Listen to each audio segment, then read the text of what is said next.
If I had an unlimited budget to fly to a college football game every single week of the 2024 season, these are the games that I would pick for this year. In week 0, I'm going to be flying to Ireland to go watch Florida State versus Georgia Tech. There's not a ton of great games this weekend, but this game would be a lot of fun to go see in this environment. In week 1, I will be flying to Atlanta, Georgia to go watch the Georgia Bulldogs take on the Clemson Tigers. Both these teams have a lot to prove this season. Clemson is desperately trying to get back into the college football playoff picture, especially with it being a 12-team playoff, and Georgia is still feeling snubbed after not getting into the CFP last season. In week 2, I will be flying to my hometown, Lincoln, Nebraska to go watch the Colorado Buffs take on the Nebraska Cornhuskers. This is the only game on this list that I will actually be going to, but this is a great historic Midwest rivalry between two programs that are on the up and coming. In week 3, I would be flying to Madison, Wisconsin to go watch Alabama take on Wisconsin. This is the first time we will actually get to see Kalen DeBoer's Alabama team be tested. Week 4, I had a lot of options, but ultimately I decided to go to Norman, Oklahoma to go see Tennessee play Oklahoma. Both of these teams have rising star quarterbacks. They are both underdogs this year in the SEC.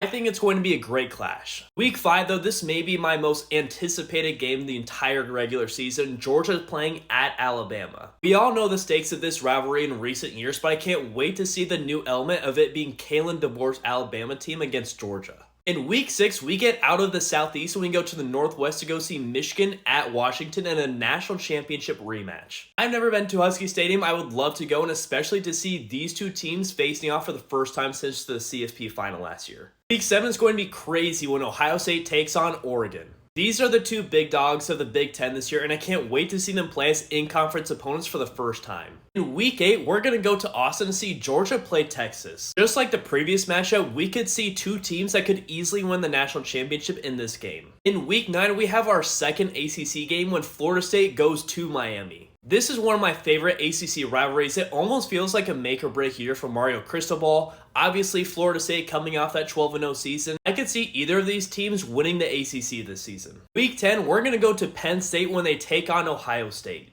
I know this won't be the whiteout game as Penn State will have their whiteout against Washington, and Ohio State's probably going to win this game, but I'd still love to see this game in person. In week 11, we are going to go back out west when BYU goes to Utah for the first time in years. This is one of the most heated rivalries in all of college football, and to be able to go see a game at Rice-Eccles would be amazing. In week 12, we're going to go visit the Swamp when LSU takes on Florida. This tends to be a pretty good SEC matchup. I had not had either of these teams built into my schedule yet and wanted to go see them. In week 13, there were not a lot of great options here. I didn't want to go see too many teams over and over again, and I didn't want to go to the same home field twice, so I decided to go to USC versus UCLA. Before I started making this video, I thought for sure I was going to be going to see Ohio State versus Michigan in week 14, but I decided I'd go see Texas versus Texas A&M for the first time in years. This game is going to be incredibly exciting, and I can't wait to see these two programs face off for the first time in what feels like forever. Let me know if you'd like to join me on this college football unlimited budget experience.